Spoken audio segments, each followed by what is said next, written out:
l'Éternel fort et puissant, l'Éternel des armées, nous voici devant toi ce matin. Au lever du jour, nous voulons, ô Dieu, te présenter les prémices de nos cœurs parce que tu en es digne. Nous voulons, ô Dieu, te remercier infiniment pour cette autre grâce que tu nous fais, de nous réveiller pour nous élancer dans la carrière. Merci Seigneur, merci pour tous tes bienfaits envers nous qui ne cessent, lesquels bienfaits ne cessent de se multiplier. Tu les multiplies chaque jour, ô Dieu. Plus nous avançons, plus nous comprenons pourquoi l'auteur du cantique a eu à dire « Mets-les tous, compte les bienfaits de Dieu, mets-les tous devant tes yeux, et tu verras en adorant combien le nombre en est grand. » Oui, Seigneur, nous n'arriverons jamais à les compter parce que le nombre est tellement grand. Merci Seigneur, merci Jésus, merci Père, merci pour tous tes bienfaits, merci Seigneur pour tes riches bénédictions sur le plan matériel comme dans le domaine spirituel. Parce que si, ô Dieu, nous continuons à cheminer sur les traces de Jésus-Christ, c'est par ta grâce. C'est uniquement par ta grâce. Parce que nous sommes assistés par l'Esprit Saint, l'Esprit de vérité. Merci Seigneur, parce que en esprit tu veilles sur nous. Tu préserves nos pas. Voilà pourquoi nos pieds ne tombent pas dans les pièges du malin. Merci Papa, merci Père. Et là encore, ce que nous ne voyons pas est encore beaucoup plus nombreux, beaucoup plus grand, beaucoup plus énorme. Nous parlons de ce que nous voyons, de ce que tu nous donnes de comprendre, de ce que notre esprit, notre intelligence peut saisir. Papa, merci. Merci Père. Merci Seigneur. Merci infiniment. Gloire soit à toi seul, à Jésus-Christ et au Saint-Esprit, au siècle des siècles. Amen.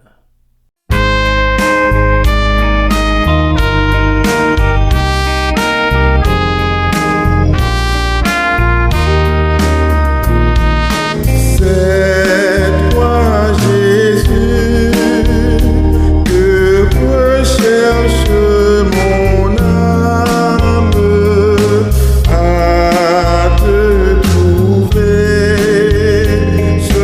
bonheur, mes souhaits.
Bien-aimés de Dieu, bonjour, que la paix et la grâce du Seigneur Jésus-Christ soient avec votre esprit.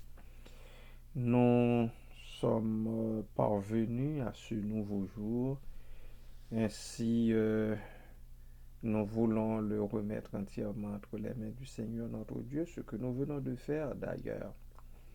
Mais aussi, nous avons continué la lecture de ce texte combien extraordinaire que l'apôtre Paul, sous l'égide de l'Esprit Saint, nous laisse dans son épître adressée aux Colossiens.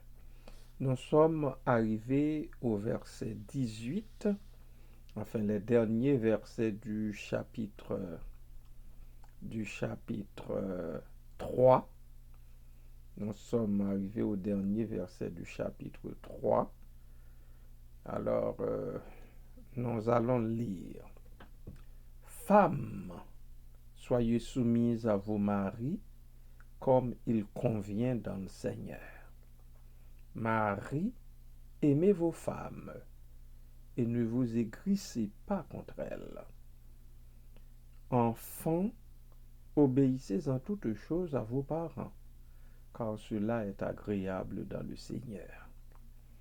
Pères, n'irritez pas vos enfants, de peur qu'ils ne se découragent. Serviteurs, obéissez en toutes choses à vos maîtres selon la chair, non pas seulement sous leurs yeux, comme pour plaire aux hommes, mais avec simplicité de cœur, dans la crainte du Seigneur. Tout ce que vous faites, faites-le de bon cœur, comme pour le Seigneur et non pour des hommes, sachant que vous recevrez du Seigneur l'héritage pour récompense. Servez Christ, le Seigneur, car celui qui agit injustement recevra selon son injustice, et il n'y a point d'acceptation de personne. Voilà la fin du chapitre 3, mais nous y adjoignons aussi le premier verset du chapitre 4. Maîtres, accordez à vos serviteurs ce qui est juste et équitable, sachant que vous aussi, vous avez un maître dans le ciel. Vous comprenez que ce serait mal faire de ne pas lire le verset premier du chapitre 4, même si c'est inscrit au chapitre 4e, mais nous croyons que ce verset s'attache, fait suite au verset, je vais vous dire, fait suite au verset 22, 23, 24 et 25 du chapitre 3e. Ainsi, je vous le lis aussi et nous allons voir ça plus tard. En Christ, l'homme nouveau, voilà une vie tournée vers les autres. Il importe de la vivre, bien-aimés.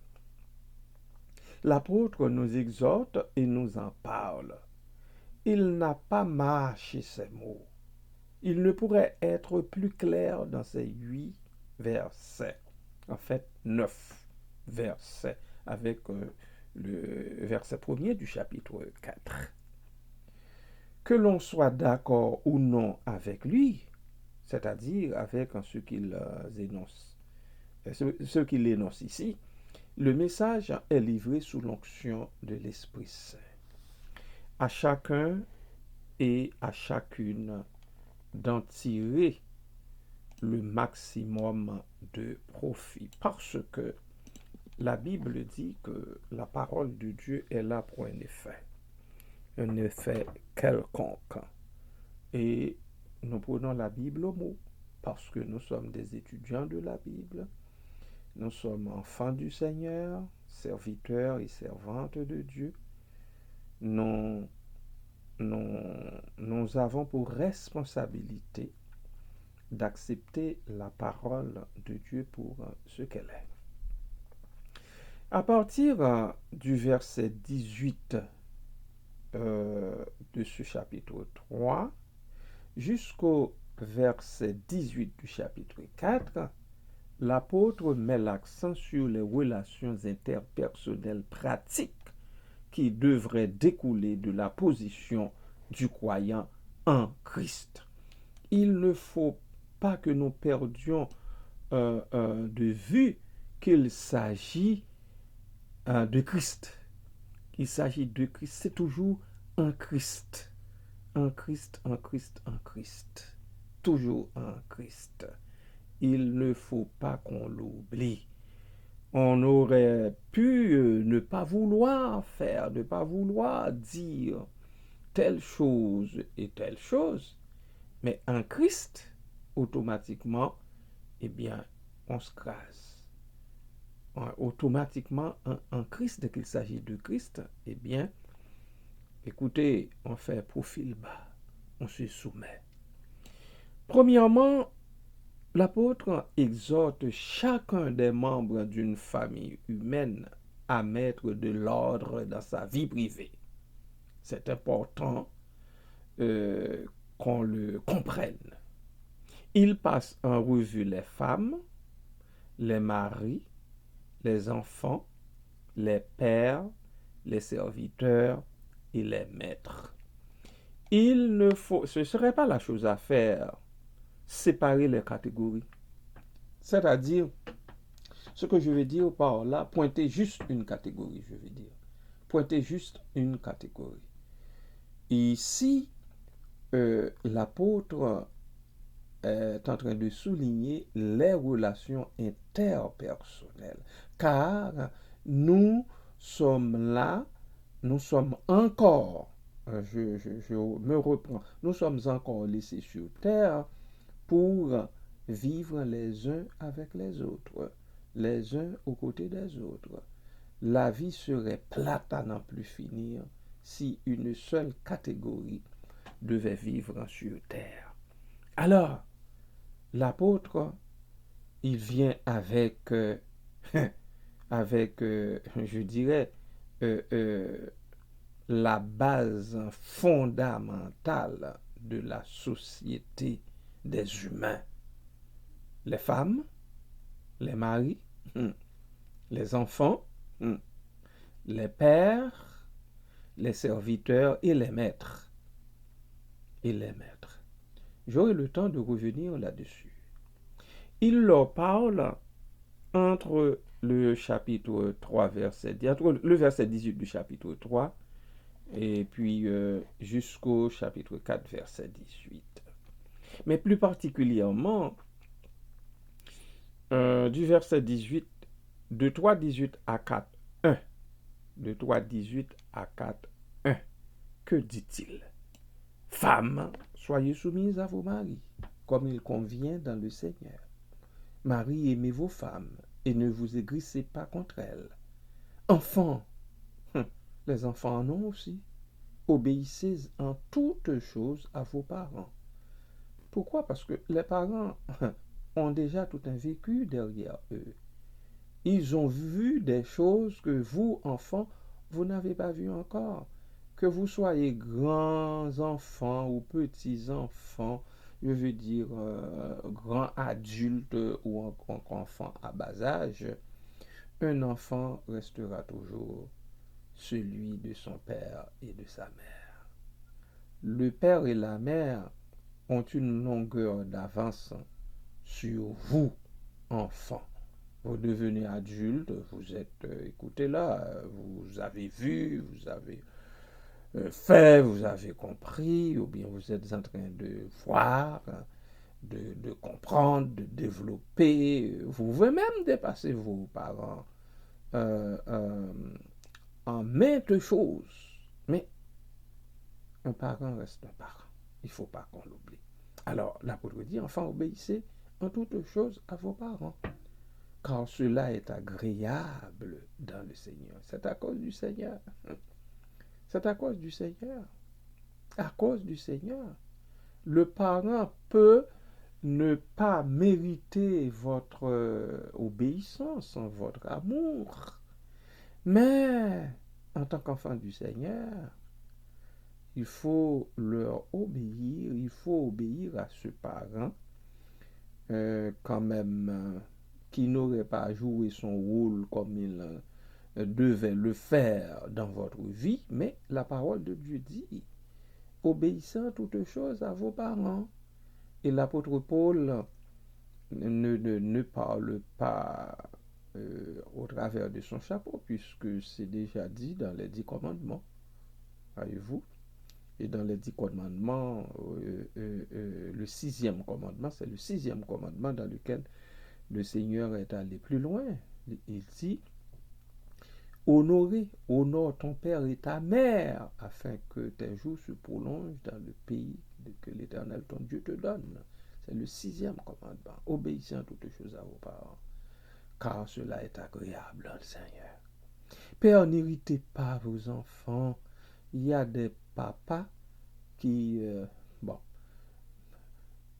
l'exception qui m'est venue à l'esprit, c'est prendre un plaisir, mais non, mais c'est pas bon de dire ça. Il y a des papas qui ne font pas attention. Oui, qui ne font pas attention. Qui, qui irritent, hein, pour très peu de choses leurs enfants. Il ne faut pas que cela soit ainsi. Parce que quand vous le faites, vous êtes en train, en tant que père,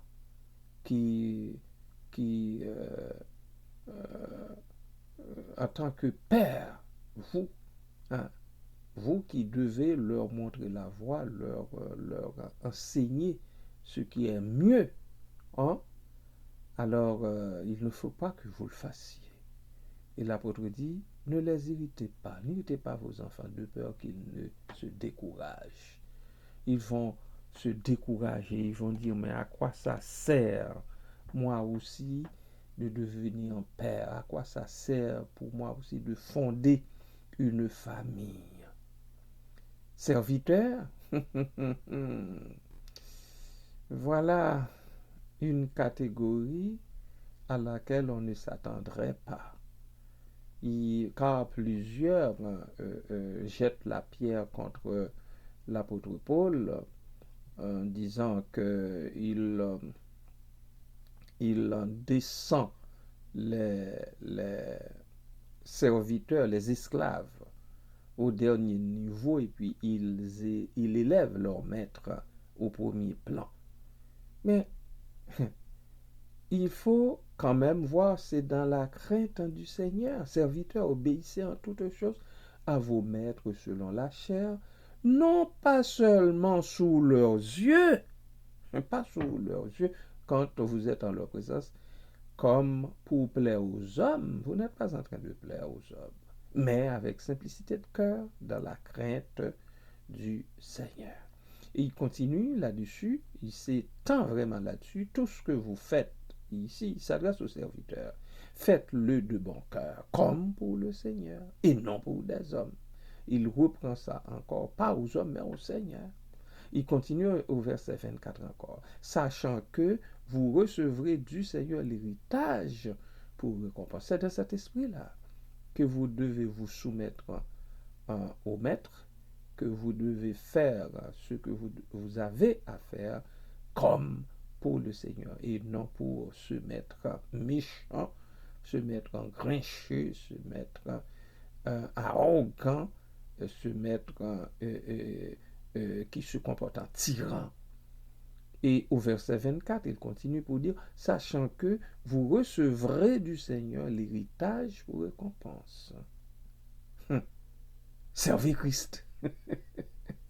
Le Seigneur, il reprend encore, parce que on dirait que il n'était pas convaincu que le message est passé. Servez Christ, le Seigneur. Car celui qui agit injustement recevra selon son injustice. Et il n'y a point d'acception de personne.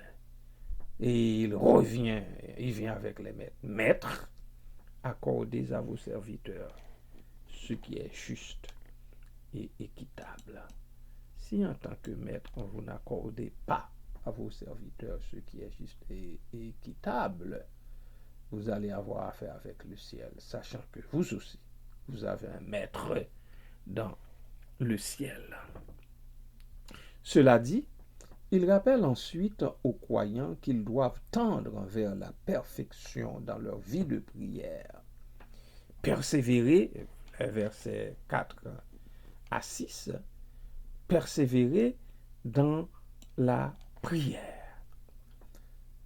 Et veillez-y avec action de grâce. Priez en même temps pour nous, afin que Dieu nous ouvre une porte pour la parole, en sorte que je puisse annoncer le mystère de Christ, pour lequel je suis dans les chaînes, et le faire connaître comme je dois en parler. Leur vie publique n'est pas laissée de côté, bien-aimés. Ils s'y penchent au verset 5 et 6. Conduisez-vous avec sagesse envers ceux du dehors et rachetez le temps. Que votre parole soit toujours accompagnée de grâce, assaisonnée de sel, afin que vous sachiez comment il faut répondre à chacun. Ce développement, je dirais, une fois fait, il manifeste son désir de voir tous les croyants de Colosse tendre vers la perfection dans leur vie personnelle. S'ils vivaient aujourd'hui, c'est ce qu'ils souhaiteraient pour les croyants d'aujourd'hui que nous sommes, vous et moi aussi. Voilà une grande partie qui couvrira les versets 7 à 18. Une grande partie qui couvre les versets 7 à 18.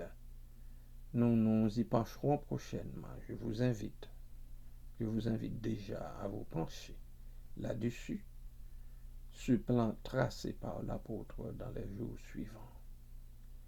Et bien aimé, que le Seigneur daigne nous assister dans ce travail. Soyez bénis en Jésus-Christ. Amen.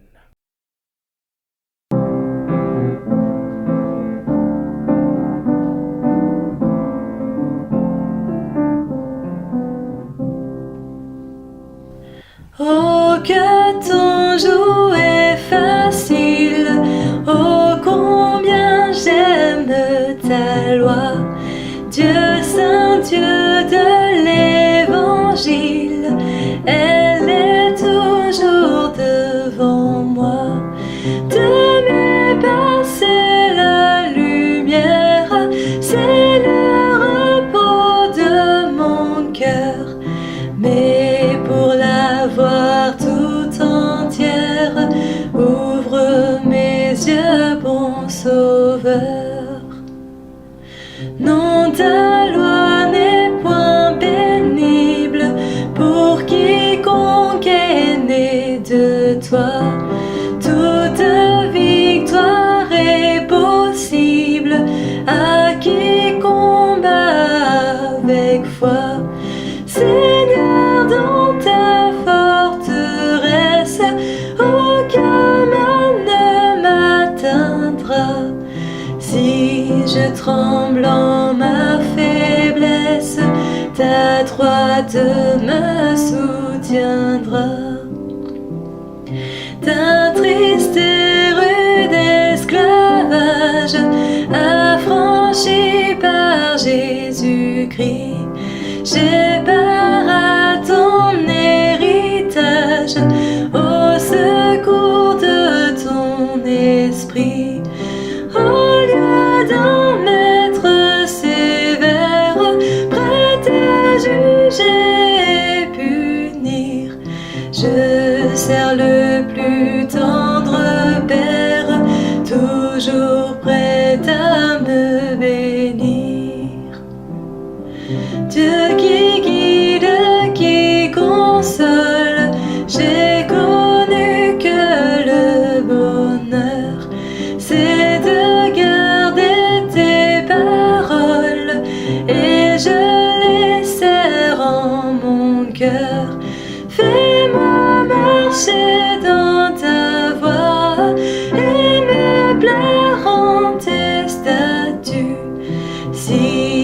cherche en toi ma joie, je ne serai pas con.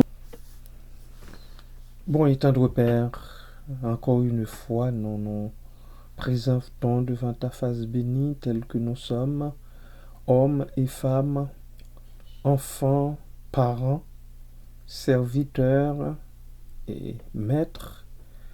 Nous nous courbons devant toi parce que c'est toi le roi des rois et le seigneur des seigneurs. C'est à toi d'abord et avant tout que nous devons rendre compte. Et les comptes ultimes, Seigneur, nous devons les rendre de gré ou de force à toi et à toi seul.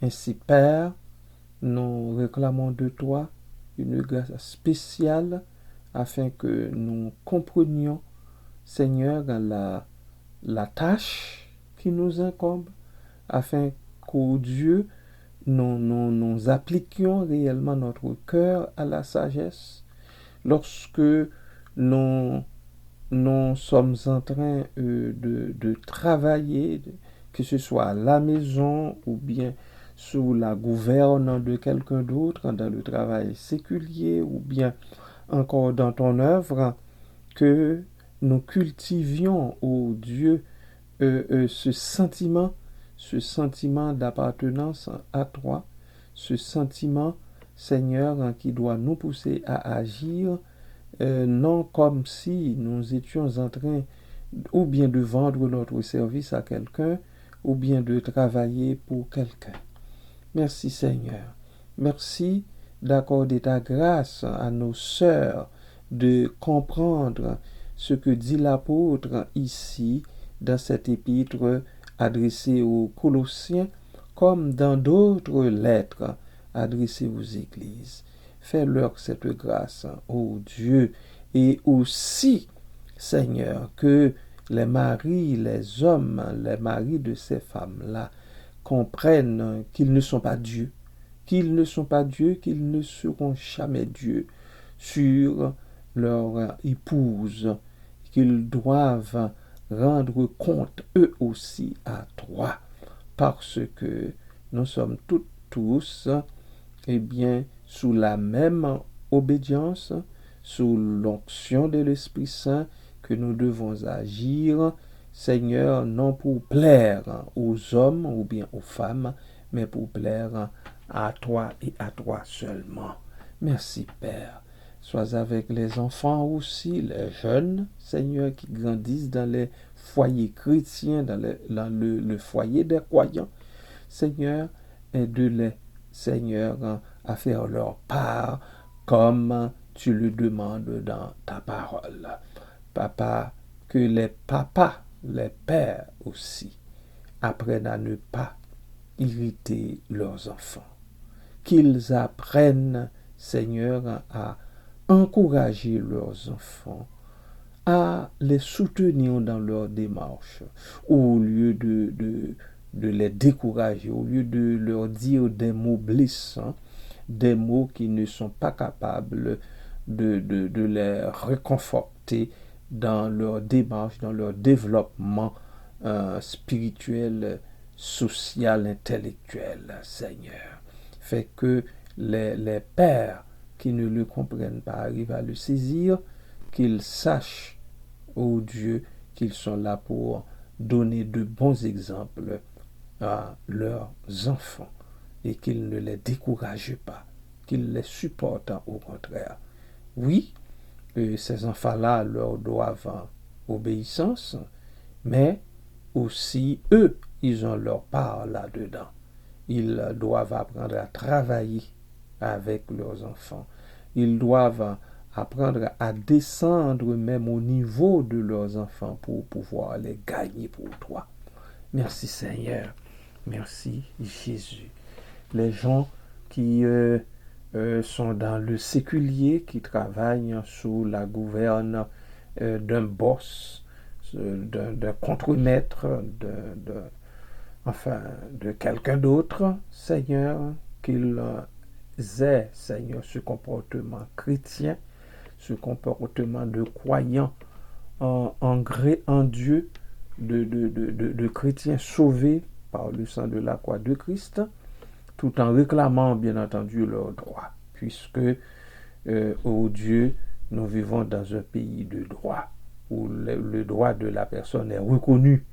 Mais Père, que nous ne perdions pas non plus la cible comme telle, que nous sachions que nous sommes d'abord et avant tout ambassadeurs et ambassadrices du roi des rois et du Seigneur des seigneurs dans notre milieu de travail. Merci Père, merci Papa. Nous n'allons pas obéir à nos supérieurs parce que nous sommes leurs esclaves, mais nous allons leur obéir par rapport à toi, parce que en agissant ainsi, nous allons faire aller plus loin le flambeau de l'évangile de la grâce. Que les gens se posent des questions, que les gens, voyant notre conduite, notre prise de position dans notre milieu de travail, se posent des questions, se demandent, mais d'où vient-il? Comment se fait-il que lui, il n'a pas le même comportement que les autres? Quand on lui parle, ses réponses, eh bien, sont réfléchies, beaucoup plus réfléchies. Parce que nous ne vivons pas pour nous-mêmes. Nous ne sommes pas à nous-mêmes, nous appartenons à notre Seigneur, à notre Sauveur. Merci Père, merci Papa, merci Seigneur, merci Père. À toi toute la gloire au siècle des siècles. Amen.